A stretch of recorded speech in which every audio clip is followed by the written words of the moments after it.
guerre ebutinga naza na internat place ya kokende eza te bazali mwana mobali bato bayaki koatake régime ya mobutu bamemi biso na zamba ake na zamba moye nasala ndima eza te ayaki oblige nasimba minduki nazalaki na 12-13 ans kadogo nde ozomongali kozela donc ancien kadogo omona loki bokumesi ololi ngai ozoyeba te pasi nini etika nini nga na leka donc nde nga namoni bino namimoni nga moko mpe nazalaka maa alors nakokotika bino toza biso na biso il faut toteya bato biso mpe baza na kati ya bandako ke kovanda na ndako eza garanti te oyebi nini circonstance okutana nango lobi te ngai nakutanaki nakutaki na intera nasuetaka te papa na nga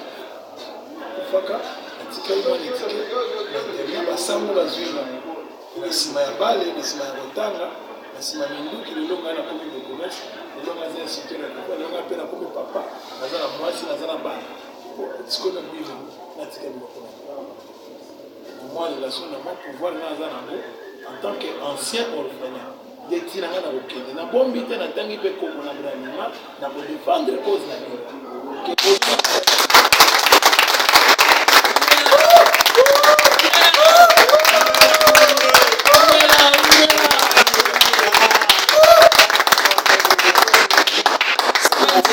okomona ngai lelo no bokomese kosepela sport ke nazalaki mwana olala liba po e nazalaki na internat e nakotaki zamba formation militaire tosalaki ngo na libanda tozalaki mpasa olala te donc nzambe asungi nake mpe guerre oke guerre nakomona 12-13 ans obundi mpe ozongi nazongi mpe classe donc oyo nyonso bozobetranga lisolo adonga nayebi yango nakokama te donc vie ya libanda eza vite au travers biso nde tokopesa bana conseil ke kobimba kokende libanda te ndima sacrifice pasi ebombaka motu te mais na kati ya pasi nde moto akomaka moto moni nde boza boye boza ja bato kisolo eza bapambolelo bozwi mbongo mposaka nango ezala pasi oyebi esika outi oyebi nini nyonso omoni moke obanda kozwa lobo okoma parent moko responsable ngai jour namonaki bino donc namimonaki mpe mwana moke boza bana na ba lelo nga aza nimero 1 ya bakolo naza papa ya bana ebele boye na kati ya eglise eza na kati ya kolia wana okomaka nazozongisa yalinga oyo nzambe apesa amen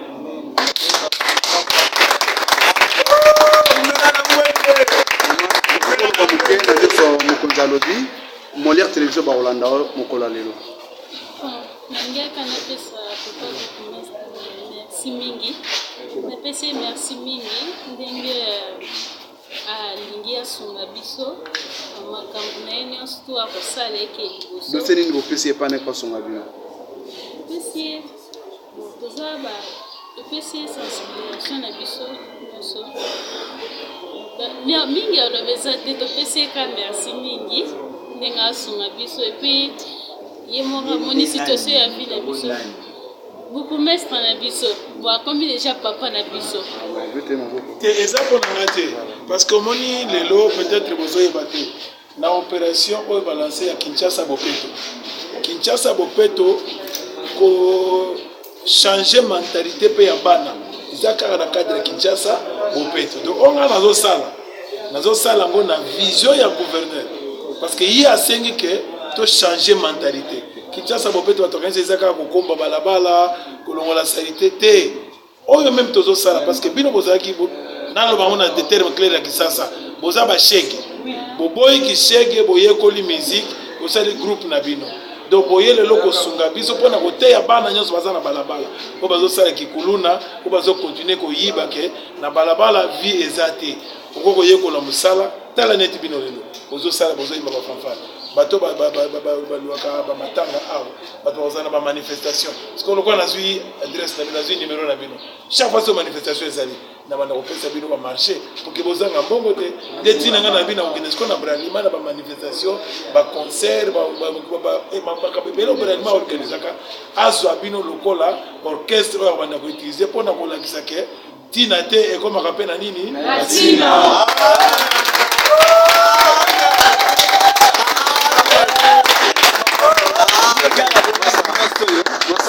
Une prière. Comme komate pa nzambe mpona bourgmestre ekozali. Bon, mpona ngai napesi nanu merci na papa bourgmestre po akomi dia papa na biso. Donc nasepeli mingi na nde eza kaka nzambe nde moto asali nyonso po tokutana na ye. Donc nasepeli makasi mpona papa akoka kotika biso lisusu te, azwa biso loko azwaka bana na ye, akoka kosunga biso, akoka kokomisa biso na place oyo ye moko papa azokanisa na nzambe na ye.